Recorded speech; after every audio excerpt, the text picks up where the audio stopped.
because it was most dangerous on several accounts. First,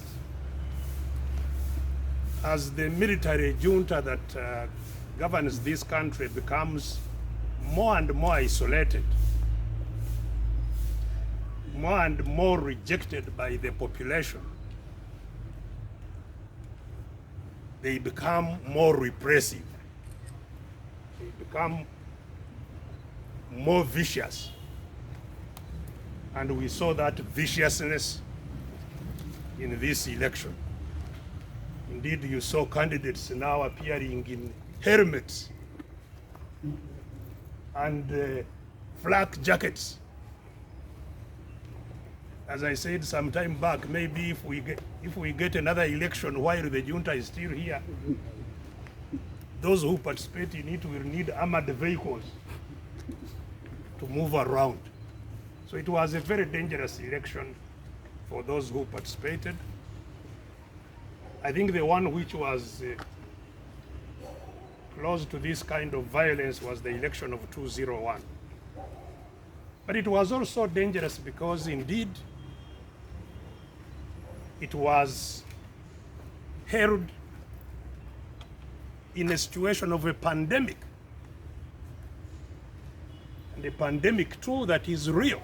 It's an election that should never have been held. And there were constitutional avenues to avoid holding an election in a pandemic. But those constitutional avenues were clearly ignored, not in the interest of the country, but as usual in the interest of only one man, Mr. Museveni. Because Parliament could have been extended and a state of emergency, which is called for in such a pandemic. And we could have had this election maybe this year at the end, or even next year. There was no reason to endanger the whole country. But that meant that Mr. Museveni would have had to step aside. And the Speaker of Parliament would have had to act until the election. And because Mr. Museveni cannot countenance any possibility of being out of the office of president, even temporarily, he had to endanger the whole country to go through this election. And endangering it did.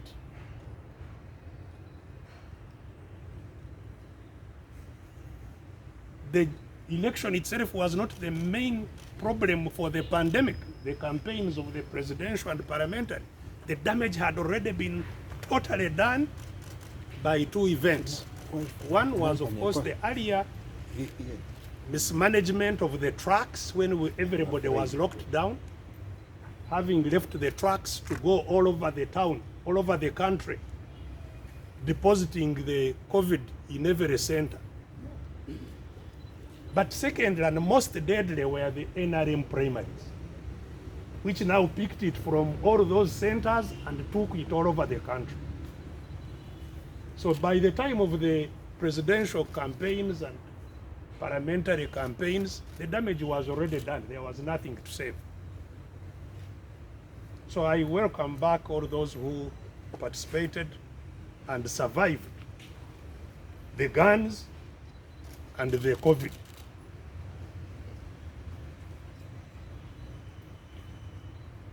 Secondly, I think the election 2021 indeed confirmed to those who may not have been convinced that what we have in Uganda is nothing but a military junta. That, you know, this whole thing of NRM is a party and there is a contestation of parties is a very, very flimsy cover. What we have is simply a military junta that organizes elections to smear some legitimacy on themselves. That is what we have. And that is a huge, huge problem, which sometimes people don't appreciate. Some of our countrymen, especially, young people that had not seen what we have been going through, thought that maybe it was easy to push aside. But I think this election has confirmed to everybody that this is a huge problem that we are grappling with for now 30 years. It's a huge problem. And we should not treat it casually,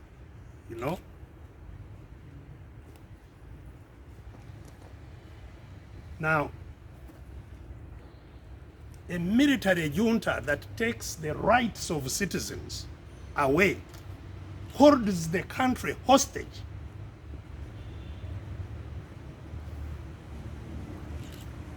endangers everybody equally.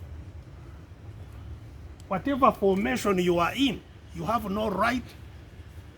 You can be killed anytime. You can be locked up anytime. Your property can be taken away anytime. Like you see people being thrown off their land and so on. You have no rights in the country. Those who live in military juntas are not citizens. They have no citizen rights. And so,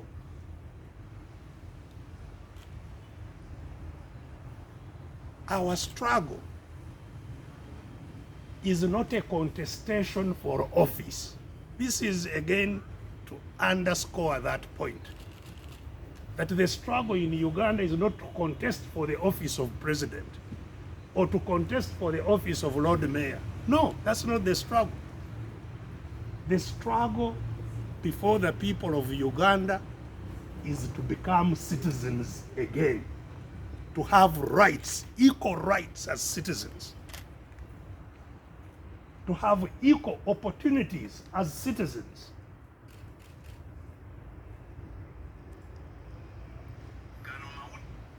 The power we talk about, which we are contesting, that we want our power as citizens. Citizens must become sovereign, must become the owners of the country. We are not owners of Uganda. Owners have power over their wealth, first and foremost. You have power over your wealth. We don't. Citizens have power to determine how they are governed and who governs them. We don't. We don't have that power. Citizens have power to determine who is right and who is wrong. That is a citizen power. To determine justice. Who is right, who is wrong. How and what each one should share. Those basic powers are the powers we are fighting for. All of us. And I always say that this struggle, therefore, is not limited to the political groupings that you know. FDC, DP, I don't know, NOP. No, this struggle is for every single citizen, including you members of the media. This is not a partisan struggle. And I am glad that members of the media have been responding to that with valor. You have as many wounds as Omulod has, I'm sure. Some media people are in wheelchairs. And yes, that is what it is, because giving information, you are seen as an enemy. So this is a huge struggle for all of us. Now, because we are captive and because all our property is owned by those with guns, the 2021 election excelled in demonstrating their tools of maintaining power. Every gun was out. You know, how can you have an election where you have, you know, tanks and armored vehicles all over the place? There is that video where you see what was being paraded in Kampala for an election. You know?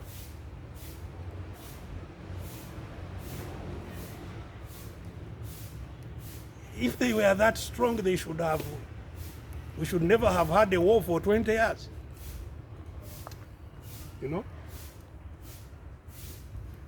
The money that was used in this election, the whole government has been shut down for a year. And all money taken to the election. And this was done formally. The Secretary of the Treasury issued an order that only 4 areas will be getting money: State House, Defense, Electoral Commission, and salaries, with the wage bill, the statutory payments. Those are the only things that have been spent on. Local governments are bankrupt. All local governments are bankrupt. Education has been closed for a year and is still closed of our country. You can't imagine the loss a country suffers if you close education for a whole year. We still don't know what will happen, even in education up to now. All that money has been channeled in trying to keep Mr. Museveni in office. The supplementary budgets that were being piled in State House for classified expenditure, 1 trillion was sent to State House for classified expenditure. 1 trillion during the pandemic. What secret work is in the home of a president in a situation like this? Close to 4 trillion was taken to defense as classified expenditure. In a pandemic year, in an election year. Was Uganda at war? The war was to bring back Mr. Museveni to office. So in this election, all the tools of controlling power were rolled out. Force, money, control of media. And that's why you have all those wounds. Control of media, so that only the voice of the gunmen can be heard.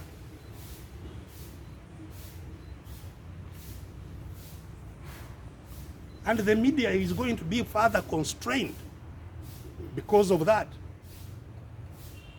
The more the junta becomes isolated, the more your freedom as pressmen will go.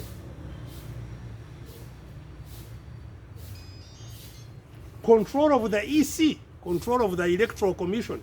Even the pretenses were off in this election about controlling the Electoral Commission.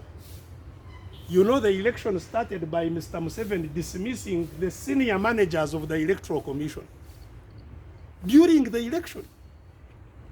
And they call it Independent Electoral Commission. During the election.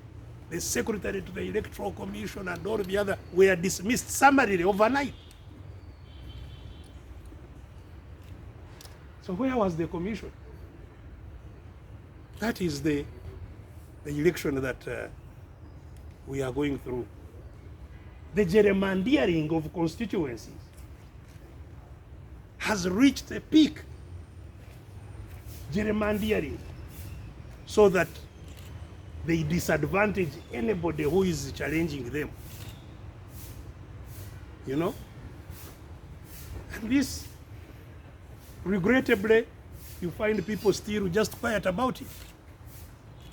We have now a situation where you have a district like Wakiso. Wakiso has how many people? About 1.5 million in Wakiso. They have one woman MP. 1.5 million people. You find a place like Vulisa district, which was 2 sub-counties.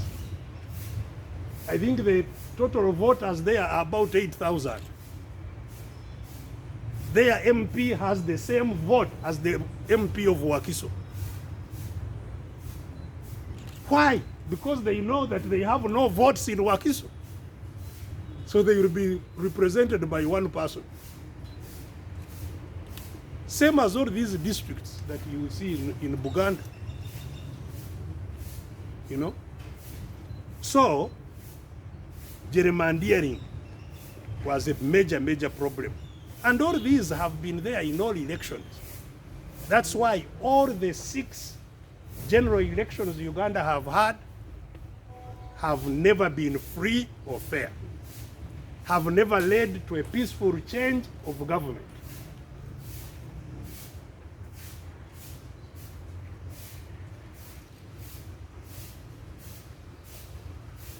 So, this is why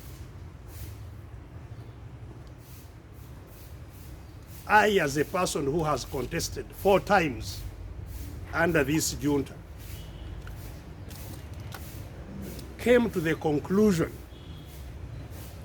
it was not a casually made conclusion, that an election in and of itself will not remove gunmen. That we as citizens need to do a bit more than going to elections. As you know, we have never called for boycotting the elections, because very unfair as they are, they open a window that is important for us to use. To go through that window and pass a message to our people. On ordinary times, you will not be allowed to step outside. So when they are looking for their legitimacy, we use it to organize and to inform our people.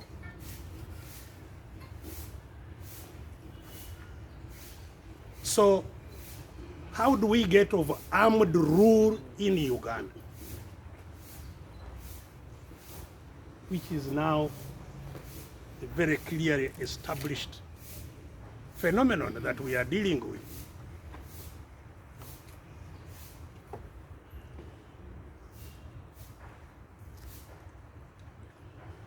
We simply have to struggle.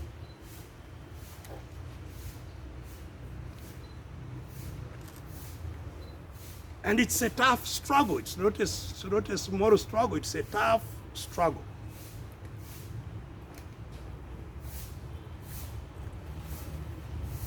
And this struggle, like all struggles, must go on many fronts.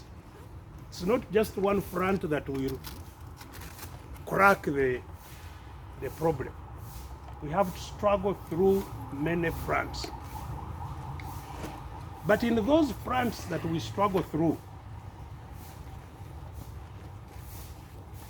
some principles are critical. One of the principles is that there are two sides to the struggle. Not three, not four, not five. Two sides. The oppressor is on one side. The oppressed are on the second side. There are no three sides. You must choose which side you are on. The second principle, which we are still failing in, regrettably, is that those on the oppressed side must work hand by hand, shoulder to shoulder.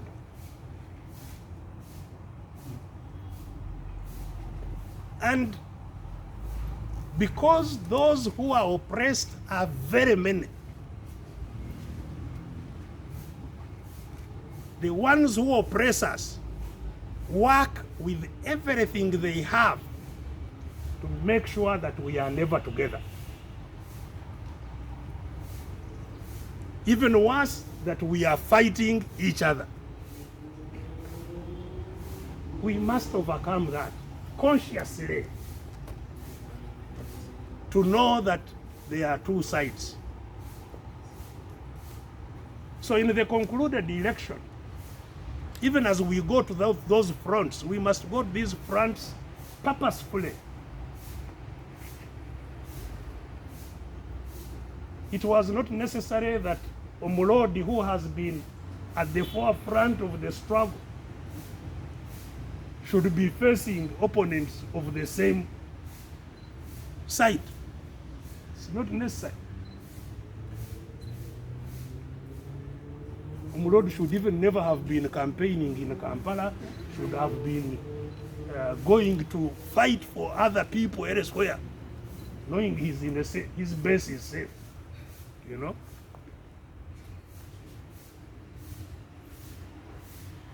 So how we organize is extremely important. And this is why we were very happy when one of the veteran politicians we have in this country, the Honorable Mzee Paulo Semogere, started an initiative of bringing all of us together as unity in our diversity of the oppressed. That is the direction to go.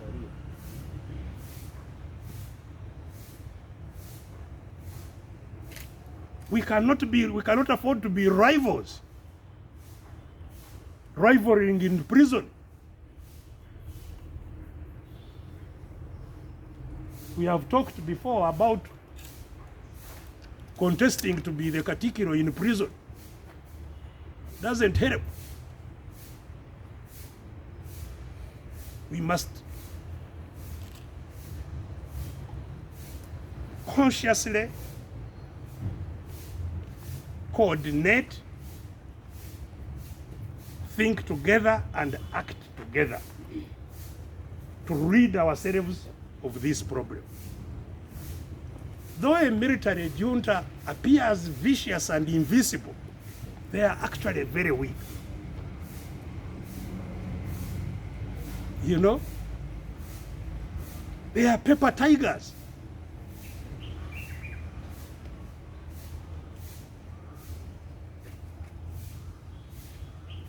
They are not the first ones. This regime like this is not the first one to dominate Uganda. We were dominated by the most powerful empire possibly to exist on our globe. The British Empire dominated us here. Those were the makers of guns. These ones just they give them second-hand guns, which they run around with. There is nothing new that they use, you know. All these mambas are the ones the South Africans were using in the, you know, long time ago. Nothing comes to Uganda new, you know. Except that there are no licenses. They would be in Owino, with the rest of the old clothes and old, you know. So these are not as powerful as the British. But we defeated the British. People here defeated the British. Our ancestors defeated the British and they left. So how can we fail to defeat these pretenders? How? But we won't get rid of them simply by going by their rules. We cannot use their rules to remove them. No. We will not use that they have organized an election, they are the ones who will announce. And you've seen how they announce. They announce what they want. They announce what they want and say, you go to our court now.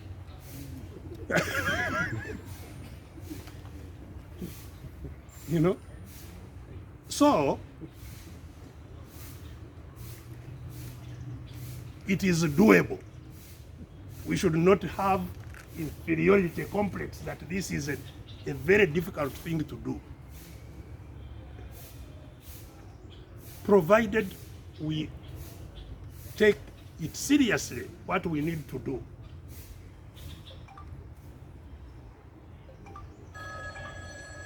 The commonality of purpose, that we are together. If people unite and decide what to do, it wouldn't take 2 weeks here with the regime still here. Just 2 weeks. It wouldn't.